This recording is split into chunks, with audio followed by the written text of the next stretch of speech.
Greetings, everyone. My name is Dr. April J. Lisbon, and welcome to another amazing episode of Finding the Superpower Within. Today's guest is Bria Brown. Bria, thank you so much for joining the show today. Thank you so much for having me, actually, too. I really appreciate the chance to do something like this. Awesome. So, Bria, in about 1 to 2 sentences, please tell us a little bit about who you are. Well, my name is Bria Brown. I was born and raised in Baltimore, Maryland. I'm a 24-year-old college student. I'm turning 25 this year. And I just graduated, and now I'm actually going back to school for another major. Awesome. So let's go ahead and just jump in, because I'm one of those people. I'm so excited when I have my millennials and my Gen Z guests on my show. So Bria, tell us, what is your superpower and exactly when did you receive your diagnosis? So it took me a while. I feel like as a child, it kind of got glossed over, but I believe around my first or second year of college, I finally went to a therapist, and I was diagnosed with depression and generalized anxiety, as well as social anxiety. And it took a long time to get to where I am diagnosis-wise, and it's like I'm still, working on figuring myself out, because I'm actually supposed to be going to another psychiatrist to get tested for ADHD and ADD. So Awesome. Well, thank you so much for sharing that. So when you say that it took some time for the diagnosis to be given, were you the type of child that was a shy child who may have hid under the radar, as I call it, back in school, so that because you weren't the troublemaker, and I put that in quotes, is that why people didn't think that, didn't have concerns as related to your anxiety and your depression? not necessarily. I think I was a pretty out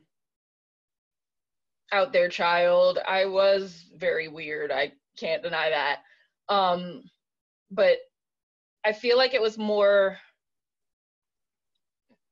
considered under the pretense that I had like an attitude, or I was being overly dramatic or a crybaby, because I would overreact to some situations. And it's like, I knew I was overreacting, but that's just how my body would respond, or how I would feel.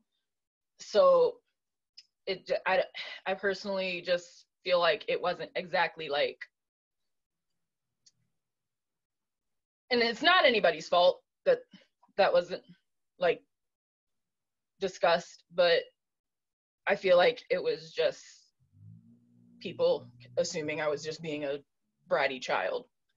And you know what, and honestly, you are talking about something that we discuss consistently in education, that when it comes to girls, all the crying and the tears is just because they are, like you said, overly dramatic. So sometimes it's very difficult to tease out whether or not this is just preteen, teen girl issues, or is there some other type of mental illness that's going on? And so I'm also thankful that you did acknowledge that, this was no one's fault. It was just a part of who you were. It was a part of your superpower. Yeah. So as you think through this process, and, as you are now 24, can you share with our listening and our viewing audiences some of the trials and triumphs that you've experienced since you learned about your diagnoses of both generalized anxiety, social anxiety, as well as depression? Yeah, well, I feel like it's things that everybody goes through, but I feel like I feel things so much more intensely, and actually has really altered the way I interact with people, and like just how I interact with like situations day by day. Like I have a hard time like finding a job with like the public, because I used to have a job at a bowling alley, and every day at the same time I could always tell when I was about to have a panic attack, and I would spend like an hour of my shift in the bathroom like sobbing and breaking down.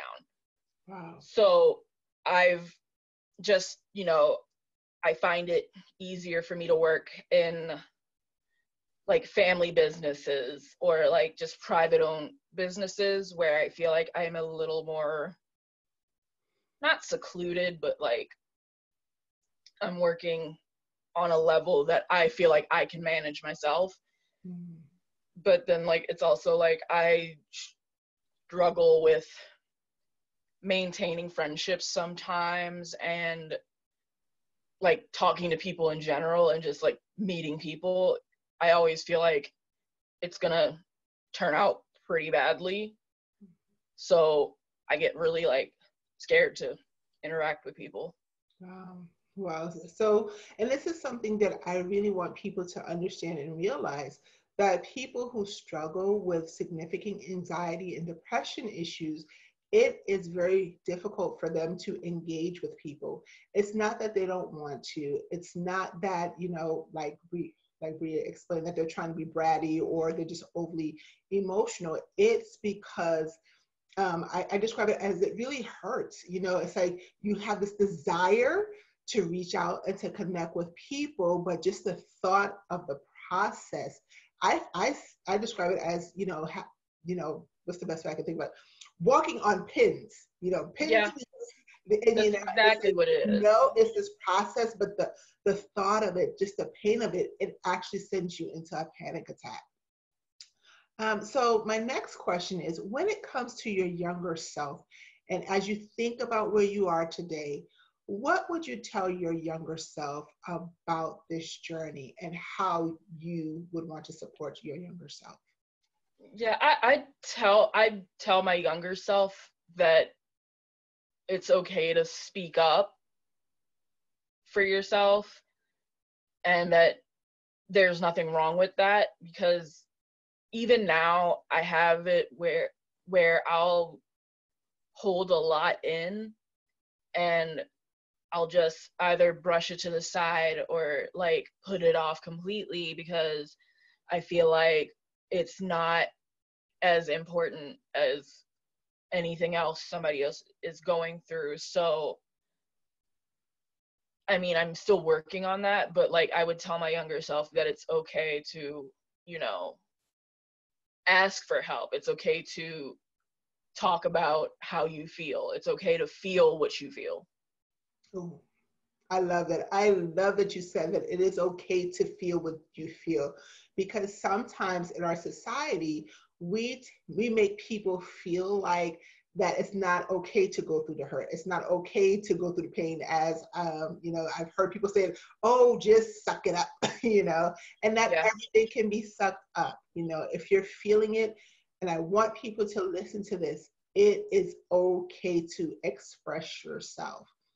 Now, as you think through some more things, what would you tell parents and advocates of children or young adults who may be struggling with depression or anxiety related issues? I would definitely tell like parents, adults, teachers, everybody.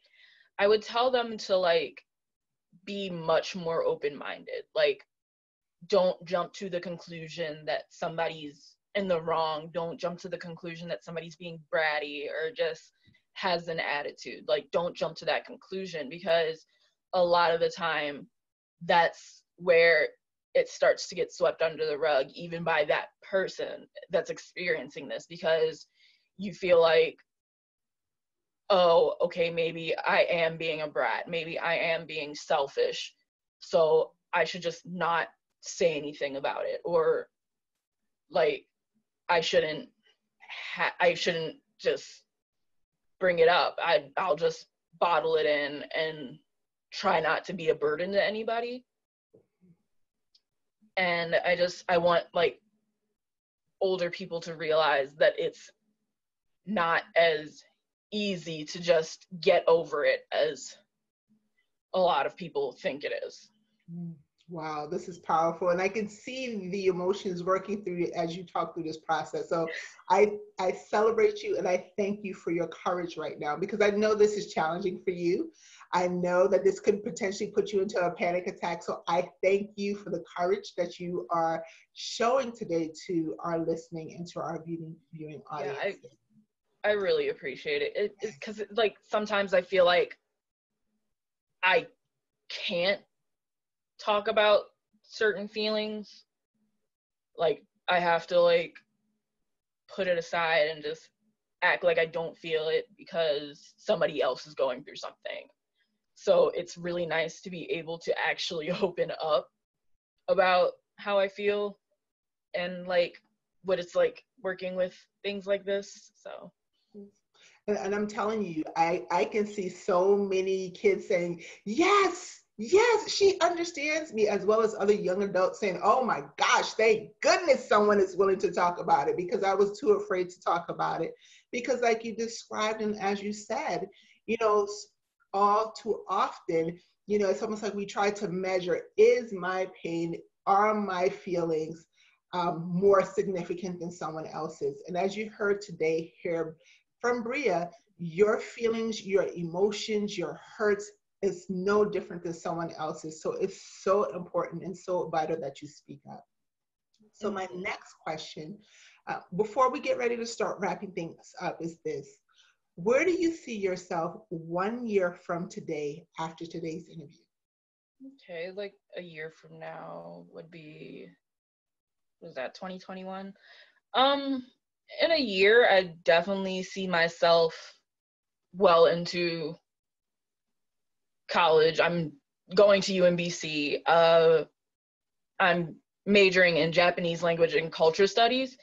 So I definitely see myself being well into that. I'd like to be able to have started my own comic book, or just planning at least. And I definitely don't want to live in an apartment anymore. I